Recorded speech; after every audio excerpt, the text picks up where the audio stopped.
긴 내용인데 잘 읽어주셨습니다. 이 말씀으로 주의 마음에 드는 기도라는 제목으로 하나님 말씀을 함께 나누겠습니다. 사람이 하나님과 교제한다라고 하는 것은 참 엄청난 특권이라 할 수가 있습니다. 이 하나님과 교제하는 이 엄청난 특권 중에 이 특권을 누리기 위해서 하나님 주신 여러 가지 수단이 있는데 그 중에 하나가 기도라고 하는 것입니다. 기도. 근데 기도를 한다고 해서 하나님과 무조건 교제할 수 있는 것은 아닙니다. 이 기도가 하나님의 마음에 드는 기도가 있습니다. 또 반면에 하나님의 마음에 들지 않는 그런 기도도 있습니다. 하나님의 마음에 드는 기도는 하나님이 반드시 응답을 해 주십니다. 그러나 하나님의 마음에 들지 않는 기도는 하나님께서 응답을 하지 않으십니다.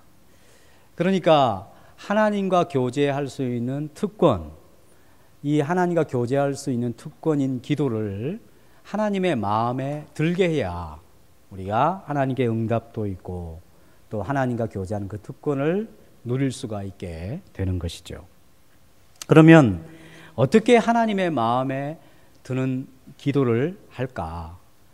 또 그래서 하나님의 응답을 얻어내며 더욱 하나님을 알고 하나님과 친밀한 교제의 자리로 나갈 수 있을까? 이것이 우리가 묻고 생각해야 될 질문이라고 생각합니다.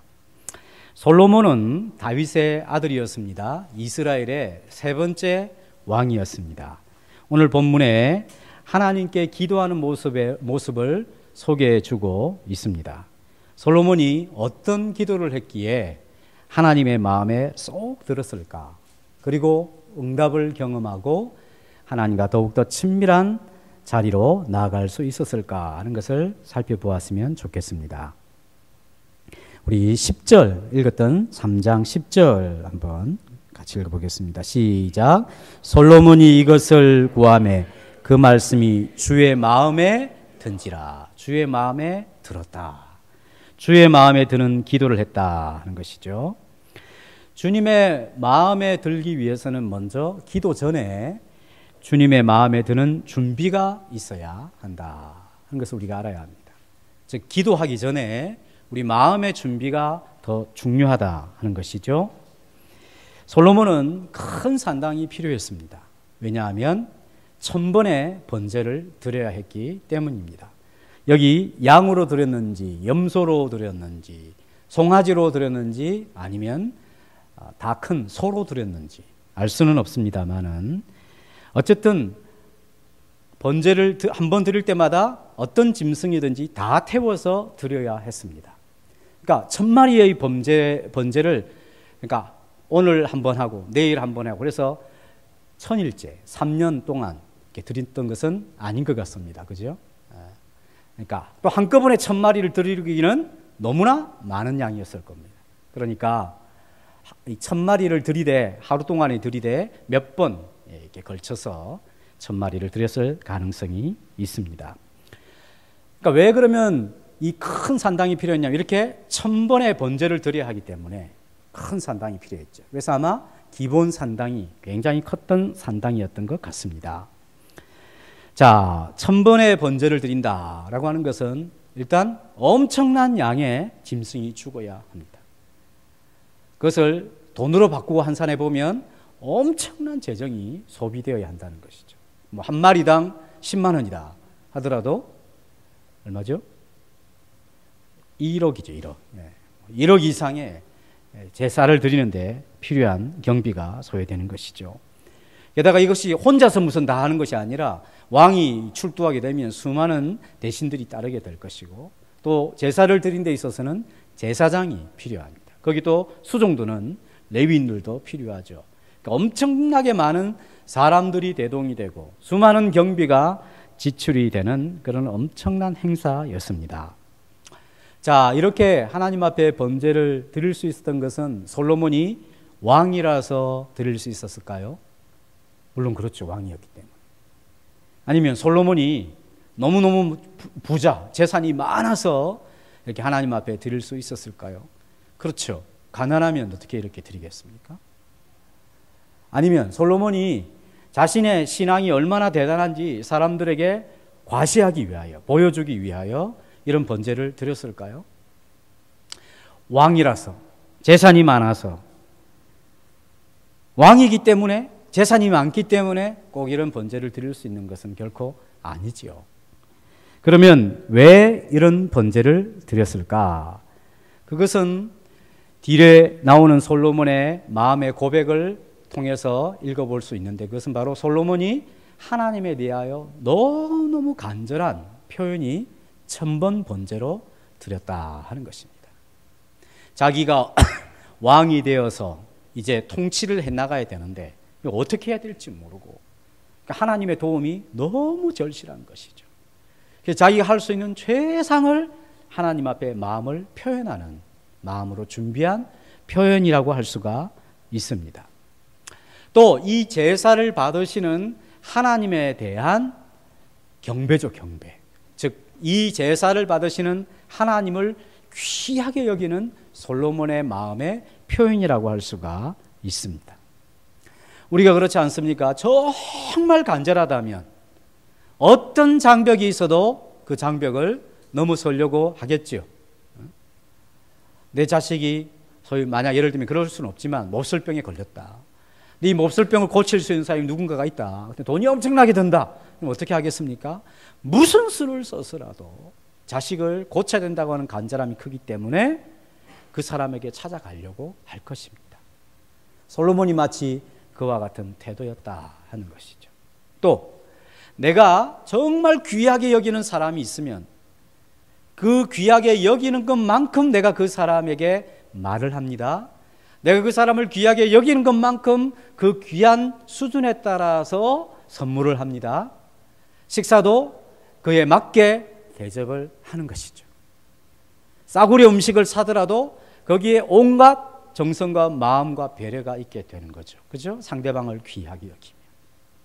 또 상대방을 귀하게 여기면 그 사람을 위하여 무엇을 한다는 것이 전혀 아깝지가 않습니다. 지난주 수요일 날 한국은 정운찬 전 총리가 지극히 평등한 사회라 그랬잖아요. 몇 평에 사십니까? 자녀가 몇 등 하십니까? 평등 사회. 우리 자녀들에 대하여 부모님들이 얼마나 지대한 관심이 많습니까? 우리 아이들이 너무너무 귀하기 때문에 아이들을 위해 뭔가 한다는 것을 아깝게 생각지 않습니다. 더 해주지 못하는 것이 부모된 도리로서 미안한 마음이죠. 하물며 이 하나님에 대하여 솔로몬이 생각하는 그 귀함의 표현은 일천번제로 표현했다는 것을 알 수 있습니다. 우리 사무엘상 2장 30절 말씀을 같이 읽어보도록 하겠습니다. 시작.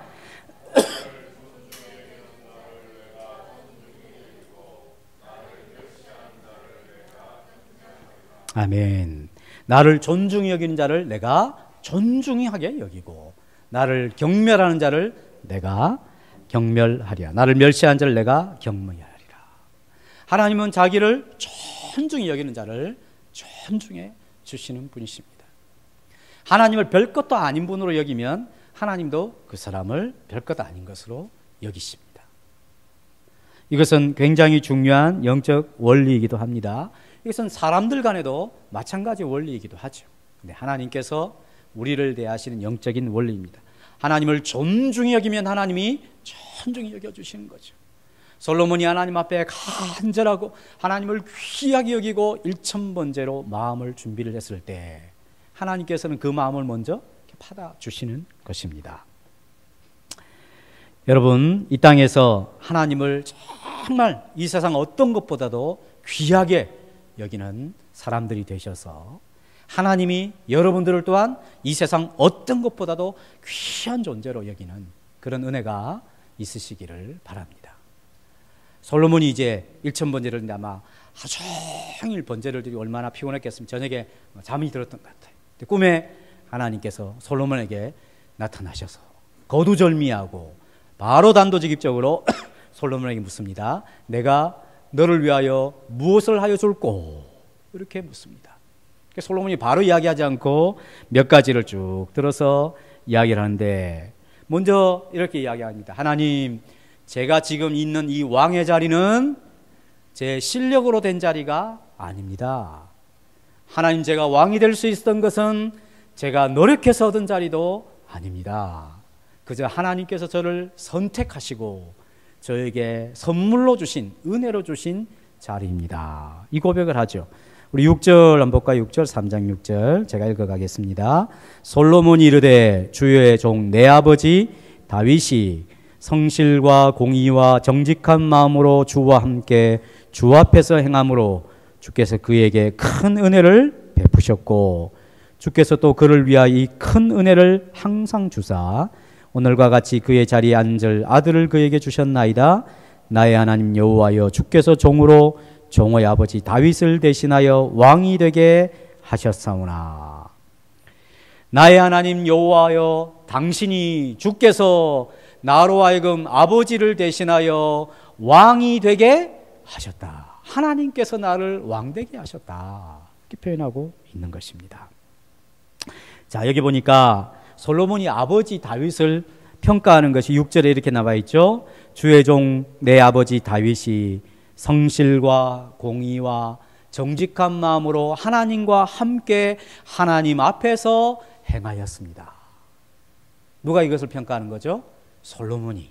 아버지를 생각하니까 아버지 다윗은 성실과 공의와 정직한 마음으로 하나님과 함께 하나님 앞에서 행하였던 분, 이렇게 솔로몬은 기억하고 있는 거예요. 그래서 아버지를 이렇게 평가하죠.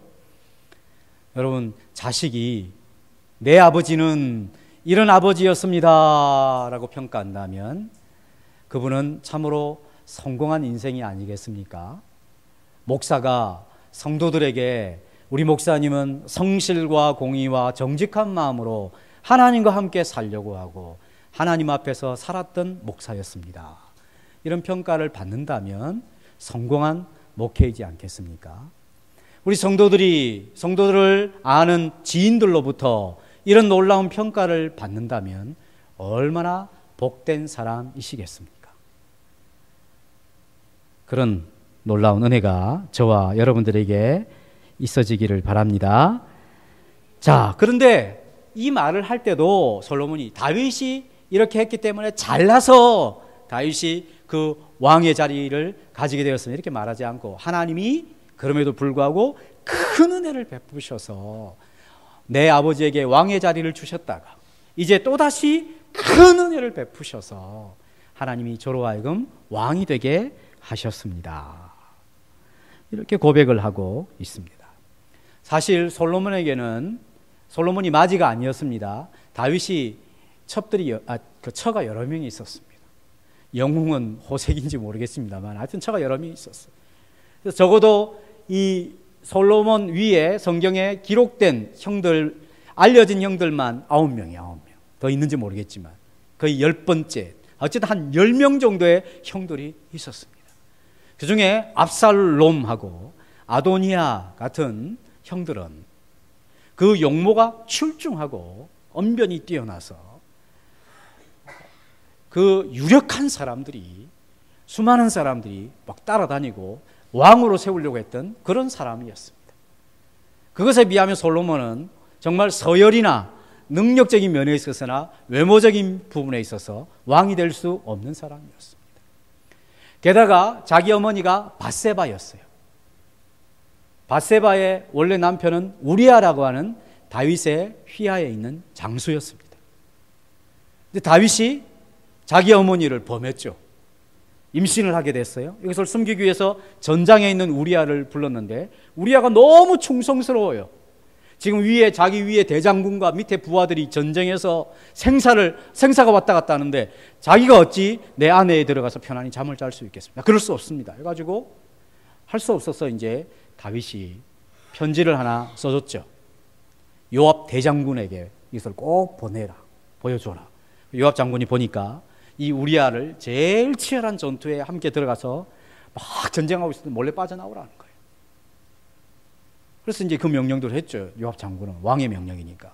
그 우리아가 그 치열한 전투에서 빠져나오지 못하고 죽습니다.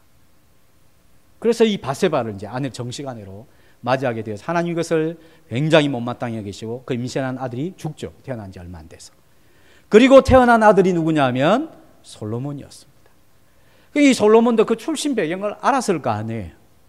그러니까 이 출신 배경이 좋지 않았어요. 그럼에도 불구하고 자기가 왕이 될 수 있었던 것은 하나님께서 자기를 선택하시고 자기에게 허락해 주신 이 은혜의 자리라는 것을 알았던 것입니다. 솔로몬. 그 마음을 갖고 있는 것이죠. 교회 안에서 이런 자세가 굉장히 중요합니다.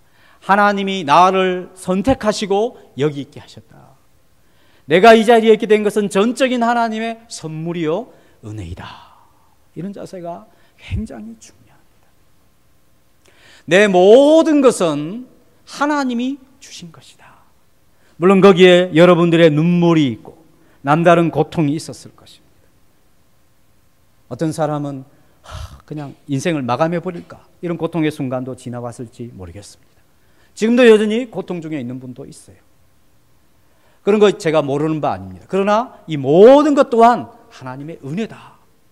내 생명을 붙들어 주신 이도 하나님의 은혜요. 나를 살게 하시는 이가 하나님이시다. 내 모든 것은 다 주께로부터 받은 것이다.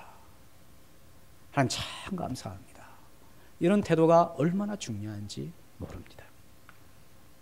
교우관계도 그렇습니다. 그래야만 우리가 교우관계를 건강하게 잘 맺어가며 서로 건강하게 서로를 잘 지지해 줄 수가 있습니다. 목회자와 성도관계도 마찬가지죠. 제가 늘 자주 하는 이야기처럼 저 목사님은 우리에게 선택하여 주신 목사님이다. 이 성도들은 내게 허락해 주신 하나님의 은혜의 선물이다. 이렇게 생각해야 서로 기쁘지.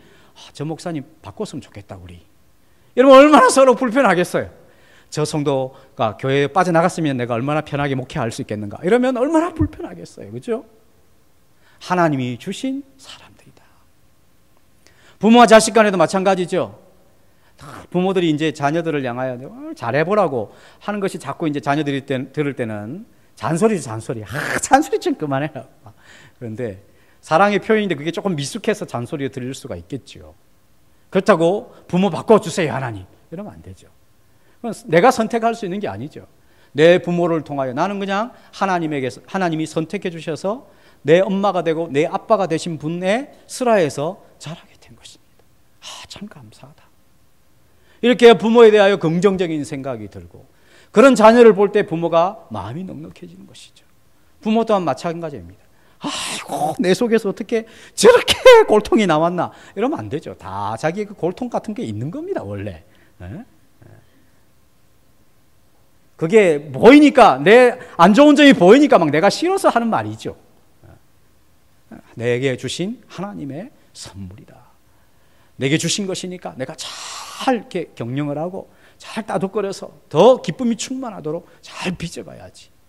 이렇게 갖는 태도가 얼마나 중요한지 모릅니다. 솔로몬 이거 내 실력으로 된 거야.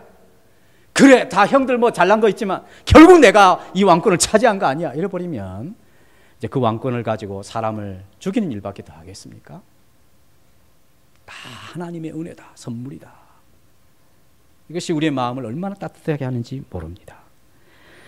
자, 이 은혜로 된 자리이기 때문에 자기가 지금 있는 그 자리가 자기에게는 굉장히 자격 미달의 자리다 하는 것을 알았습니다. 아까 읽었던 7절 그 후반부에 보시면 종은 무슨 아이라? 작은 아이라 출입할 줄을 나가고 들어올 줄을 알지 못하고 주께서 택하신 백성 가운데 있나이다. 그런 큰 백성이라 수요가 많아서 셀 수도 없고 기록할 수도 없사오니 누가 주의 이 많은 백성을 재판할 수 있사오리까. 자기는 자격 미달이라는 거예요. 왜? 자기의 실력으로 된 것이 아니기 때문이죠. 은혜로 된 것이고 하나님이 선택해서 얻은 자리이기 때문에 자기 실력으로 되는 자리가 아니라 이 왕의 자리라는 것이 자기에게 너무 부담이 되는 거예요. 자기는 이 사람들, 이 수많은 사람을 통치해야 할 그런 사람이 아니라는 것입니다. 이때 솔로몬의 나이가 한 20살쯤 되었을 것이다 하는 것이 20살. 그렇죠. 어리죠. 늘 은혜로 받은 자리, 실력으로 받은 자리는 내 힘으로 감당할 수 없는 자리죠. 그것을 솔로몬이 잘 알았던 것입니다. 이러한 태도가 우리는 겸손한 태도라 이렇게 이야기하죠. 우리 잠언 16장 18절 말씀을 같이 읽어보겠습니다. 시작. 교만은 패망의 선봉이요. 영어 성경이 굉장히 이렇게 재미있게 나죠. 멸망하기 전에 뭐가 먼저 오냐면 그 징조가 교만이 먼저 온다는 거예요. 어떤 사람이 저 사람 좀 교만하네 싶다 보면 그 사람 조금 있다 그 사람의 삶을 살펴보면 그 자랑하던 것이 흔적이 없어져 버린 경우가 많다는 거예요. 교만은 패망의 선봉이요. 멸망하기 전에 그 사람에게서 나타나는 전조가 교만이라는 것입니다. 비가 오기 전에 하늘에 뭐가 끼어요? 먹구름이 끼죠. 우리 다 압니다. 비 오겠네. 벼락이 딱 치면 그 다음 뭐가 옵니까?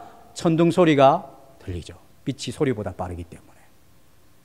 그와 마찬가지로 저 사람 좀 교만하네 싶다 보면 그 다음에 틀림없이 탈락에 되어 있습니다. 목회자들도 마찬가지입니다.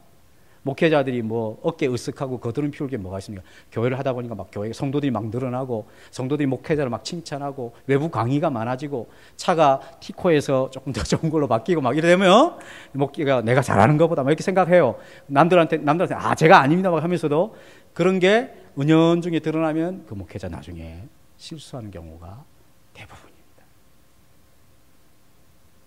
마찬가지입니다. 성도들도 사업이 좀 잘 되고 생활이 괜찮아지고 이러면 뭐 더 여유가 생기고 이러면 더 신앙생활에 열심을 내고 하나님 앞에 순전하게 더 헌신해야 되는데 자꾸 이제 밖으로 떠돌기 시작하고 그걸 가지고 마음껏 자기를 어떻게 하는데 향유하게 되면 머지않아서 언제 그랬냐 이런 결과가 있게 되는 것입니다.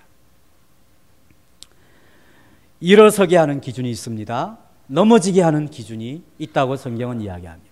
사람을 일어서게 하는 기준은 겸손입니다. 사람을 넘어지게 하는 기준은 뭐겠습니까? 교만입니다. 하나님이 미워하는 것 중에 여러 가지가 있는데 하면서 쭉 열가는데 맨 첫 번째 나오는 것이 교만이라. 하나님 미워하신 것이 교만이다. 그래서 교만한 자는 누가 대적을 하냐면 하나님이 대적하신다. 하나님을 대적자로 그렇게 생활하는 사람이 어떻게 그 생활이 건강하고 평안할 수 있겠습니까?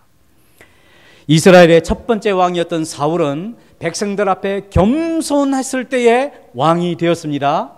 근데 어떻게 나중에 폐위가 됩니까? 자기가 교만하게 되었을 때, 하나님을 떠났을 때, 하나님을 의지하지 않았을 때, 교만하게 되었을 때 그 왕권이 무너지게 된 사실을 우리는 확인할 수가 있습니다. 그래서 우리가 하나님 앞에 겸손한 태도가 중요한 것입니다. 솔로몬이 내 실력으로 된 것이 아니다. 하나님의 은혜로 된 것이다. 내 노력으로 된 것이 아니라 하나님의 선택으로 된 것이다. 내가 잘나서 된 것이 아니라 나는 아무것도 잘난 것이 없지만 하나님 때문이다. 이런 겸손한 태도가 우리의 삶에 참으로 중요한 것입니다. 그럴 때 그가 가장 중요한 것을 구하죠. 우리 9절 후반절에 보겠습니다. 듣는 마음을 종에게 주사 주의 백성을 재판하여 선악을 분별하게 하옵소서. 제 힘으로는 감당할 수 없습니다. 이 많은 백성들을 바르게 판단할 수 있도록 잘 듣게 해주시고 그리고 옳고 그름을 잘 분별하여서 공의로 재판하게 해주십시오. 자기가 왕으로서 해야 될 제일 중요한 일, 그것을 잘할 수 있도록 도와달라는 것이죠. 즉 하나님께서 그를 왕으로 세우신 것, 그것은 자기 힘으로 감당할 수 없는 것인데 자기를 왕으로 세우신 그 하나님의 뜻을 이루기 위하여 제일 중요한 것, 그것은 백성들을 공의로 잘 판단할 수 있는 지혜를 주십시오.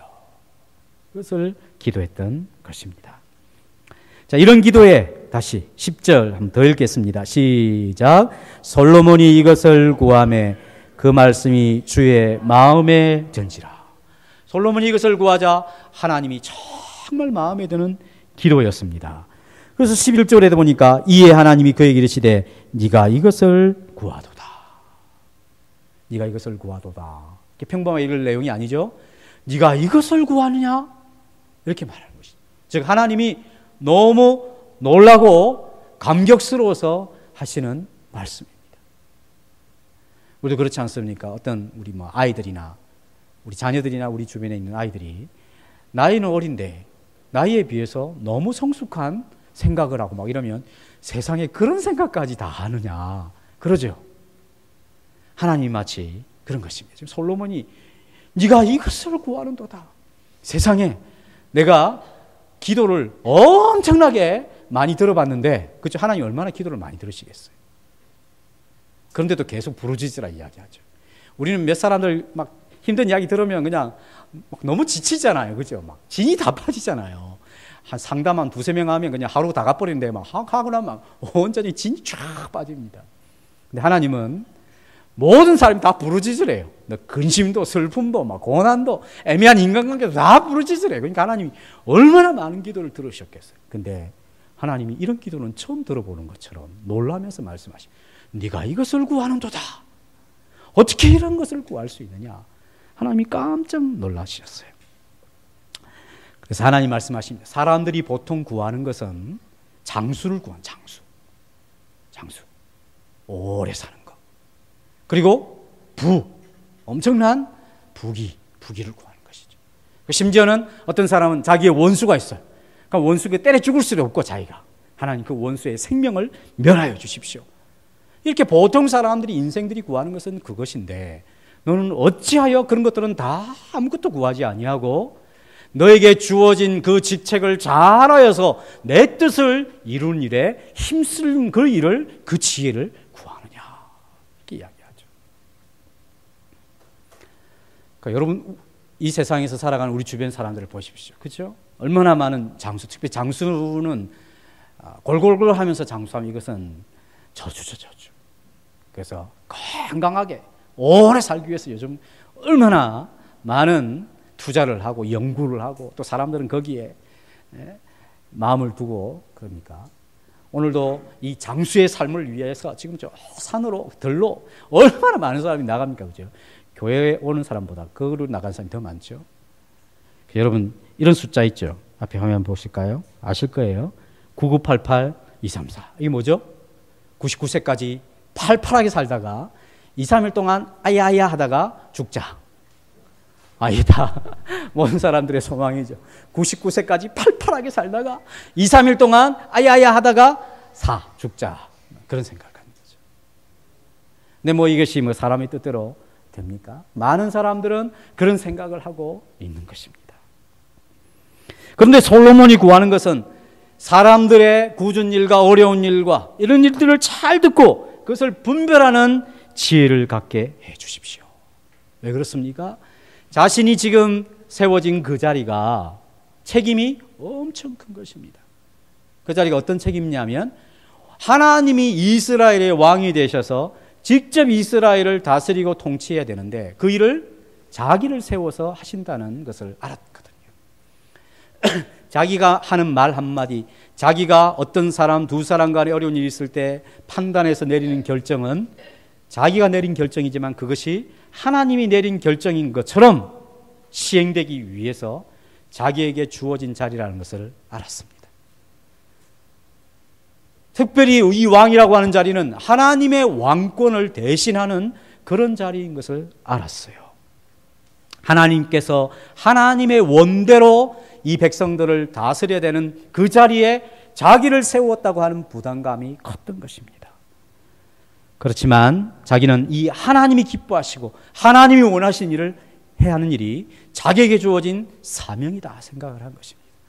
그래서 장수도 부귀도 원수의 생명을 멸하는 일반 사람들이 구하는 것과는 전혀 다르게 자기에게서 자기 자리에서 최고의 중요한 것, 그것은 지혜라. 그것을 하나님 앞에 구했던 것입니다. 그러니까 하나님께서 12절에 확실하게 약속을 해주시죠. 12절 같이 읽겠습니다. 내가 내 말대로 하여 내게 지혜롭고 총명한 마음을 주노니 내 앞에도 너와 같은 자가 없었거니와 내 뒤에도 너와 같은 자가 일어남이 없으리라. 전무후무한 사람이 될 것이다. 네 앞에도 내 뒤에도 이런 지혜를 가진 사람이 없을 것이다. 그리고 나서 하나님이 더해 주시는 약속이 있습니다. 13절 시작. 내가 구하지 아니한 부귀와 영광도 내게 주노니 내 평생의 왕들 중에 너와 같은 자가 없을 것이라. 더해 주는 것이죠. 솔로몬이 이것을 원한 것이 아니었습니다. 하나님의 마음에 쏙 드는 기도를 하게 되었을 때 네가 구하지 아니하는 장수도 주고 네가 구하지 아니하는 부귀도 줄 것이며 네가 구하지 아니한 영광도 줄 것이다.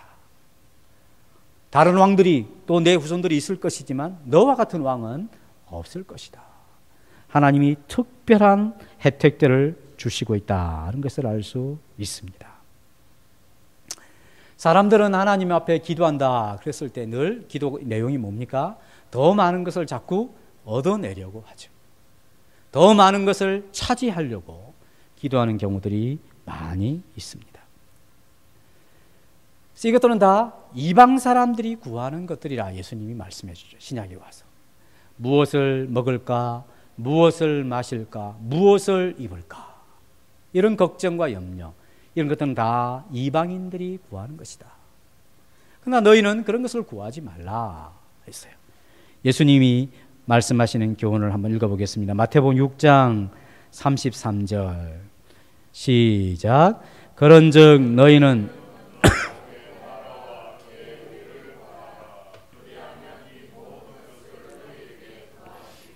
아멘.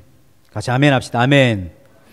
너희는 먼저 모든 일에 앞서서 우선순위로 모든 면에 있어서 가장 중요한 자리에 하나님의 나라와 의를 구하라. 이 말은, 나라는 말은 내가 하나님의 통치를 잘 받겠습니다. 의라고 하는 것은 관계적 관계, 옳은 관계 아니겠습니까? 하나님과 옳은 관계를 맺겠습니다. 이웃과 옳은 관계를 맺으며 살겠습니다. 이것을 먼저 구하라는 것입니다. 어떤 일이 발생했을 때에 하나님 이 일을 통하여 내가 하나님의 다스림을 잘 받겠습니다. 하나님 이 일을 통하여 내가 하나님과 바른 관계를 맺어가는 일에 집중하겠습니다. 사람들과 올바른 관계를 맺어가는 결과를 맺겠습니다. 이렇게 가는 게 좋다는 것입니다. 어떤 일이 발생해서 하나님 이렇게 해주십시오, 저렇게 해주십시오, 이렇게 더 해줘야 됩니다, 이렇게 자기 생각하지 말고 하나님의 나라와 의를 구하라. 그리하면 이 모든 것, 먹을 것과 마실 것과 입을 것, 이방인들이 걱정하고 염려하는 것을 더해 주시리라. 솔로몬이 그렇게 기도했죠. 하나님, 나는 제게 허락된 이 자리가 하나님이 은혜로 선택해 주신 자리입니다. 하나님을 대신하는 이 자리를 잘하고 싶습니다. 하나님을 잘 드러내고 싶습니다. 하나님이 얼마나 공의로우신 분인지 저의 통치를 통하여 드러내고 싶습니다. 하나님이 얼마나 좋으신 분이신지 저에게 주어진 자리를 통하여 드러내겠습니다. 그것을 위해서 주님 저를 도와주십시오. 하나님의 나라와 의를 먼저 구하니까 자기가 구하지 아니하고 자기가 염려하지 아니한 부귀도 주고 장수도 주고 영광도 하나님이 더해 주시겠다 하는 것입니다. 내 삶의 자리에서 어떻게 하나님을 더 기쁘시게 해드릴까? 내가 살아가는 현재 상황에서 어떻게 하나님의 마음에 더 드는 삶을 살까? 그것을 기도하고 생각하고 살아가는 인생에게 하나님께서는 이 모든 것을 다 더해 주신다 하는 것입니다. 우리는 이미 주어진 것으로 충분한 삶을 살아갈 수 있습니다. 물론 아쉬운 것들이 있죠. 그런 아쉬운 것을 채우기 위하여 하나님을 구하고 막 그렇게 하지 마시고, 그래서 하나님이 알아서 책임져 주시는 것입니다. 부모가 능력이 있는데 자식이 공부하고 자식이 부모의 마음에 합하게 하는데 알아서 다 책임져 주죠. 자식이 아침마다 일어나가지고 오늘 아침밥은 괜찮을까? 혹시 저녁은 끼니를 못 먹는 거 아닌가? 물론 그런 집이 있을 수 있겠지만 제가 전제했습니다. 능력이 있는 부모 밑에 자라는, 스라에서 자라는 부모는, 자녀들은 그런 걱정 안 하죠. 자기가 해야 될 도리를 열심히 하면 되는 것입니다. 부모가 알아서 다 책임져 주실 것이다 믿는 거죠. 하나님께서 예수님을 우리 같은 죄인을 위하여 십자가에서 희생하실 만큼 우리를 사랑하시고 우리를 믿어주시는 분이십니다. 그러면 그 아들과 함께 우리가 이 땅에서 하나님 백성으로서 하나님을 섬기는 데 있어서 필요한 것을 충분하게 공급해 주시는 일은 마땅한 하나님의 도리이죠. 하늘의 새를 보라. 저는 집도 짓지 아니하고 뭐 하지도 않지만 하나님이 먹이시지 않느냐. 왜 염려하느냐. 하나님이 그렇게 말씀하시지 않으십니까? 하나님이 다 알아서 책임을 져 주십니다. 네. 그래서 우리의 삶 속에서 하나님을 어떻게 하면 더 드러내는 생활에 힘쓸까? 이런 마음을 집중할 때 하나님 우리의 삶에 집중하시면서 알아서 책임을 다 져주시는 분이십니다.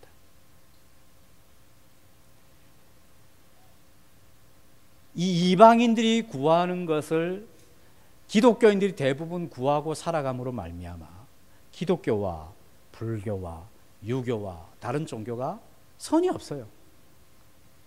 다 그냥 우리는 하나님이라 그러고, 절간에 가면 부처님이라 그러고, 이슬람에 가면 그 마호메시죠, 알라라 그러고.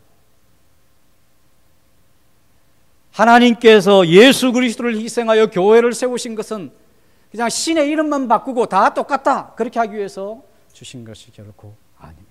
너희는 먼저 그의 나라와 의를 구하라. 내 마음에 쏙 드는 기도를 해라. 그러면 그렇게 전심으로 하면 내가 전심으로 너희의 삶을 내가 책임져 주겠다. 너희의 뒷배경이 되어 주겠다. 하나님이 약속해 주신 것입니다. 솔로몬이 이렇게 놀랍게 약속하신 하나님은 이제 마지막으로 14절에 보니까 하나님의 기대를 말씀하십니다. 같이 읽어보겠습니다. 시작. 내가 만일 내 아버지 다윗이 행함같이 내 길로 행하며 내 법도와 명령을 지키면 내가 또 내 날을 길게 하리라. 하나님의 기대죠. 남들보다 더 많은 혜택을 하나님이 주셨습니다. 그것은 하나님께서 솔로몬에 대한 기대가 있으신 거죠. 그것은 무엇입니까? 받은 모든 혜택을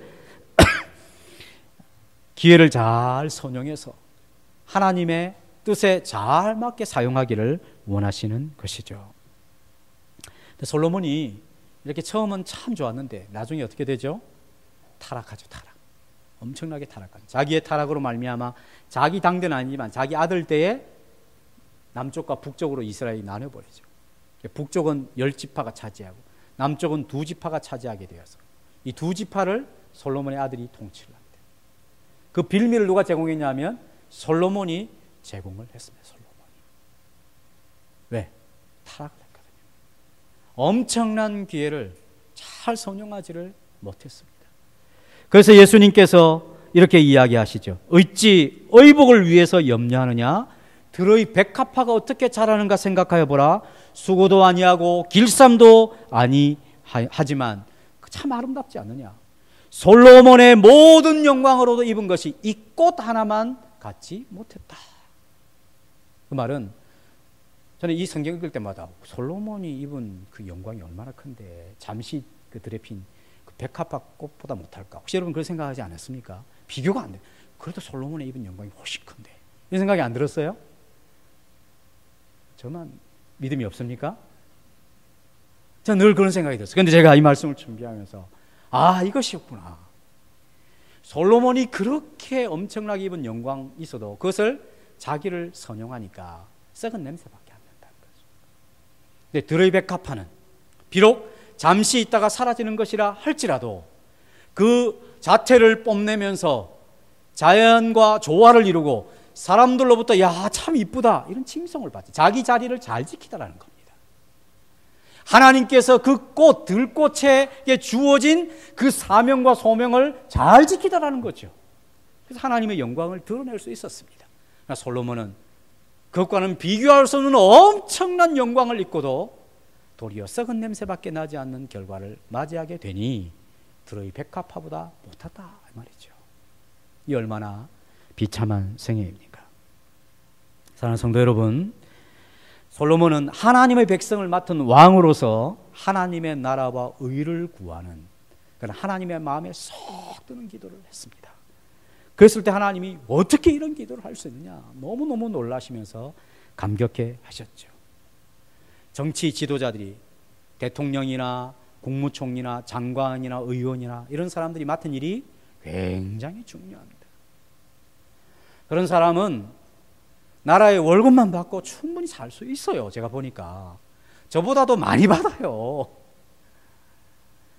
근데 그 임기 동안에 뭘 그렇게 자꾸 해먹으려고 하는, 그러면 안 되죠. 주어진 자리만 해도 영광스럽고 자신에게 주어진 위치를 하나님이 주신 은혜요 선택의 자리라 생각하면 백성들이 얼마나 편안하겠어요. 그럼 우리 백성들은, 우리는 뭐 아무런 자리를 받은 것이 없으니까 책임이 없습니까? 그렇지 않죠. 우리에게 주어진 삶의 자리, 은혜로 하나님의 선택의 자리로 받은 것입니다. 목회자는 목회자로서 하나님께서 주신 기회가 있는 것이고, 성도는 성도로서 주어진 하나님의 기회가 있습니다.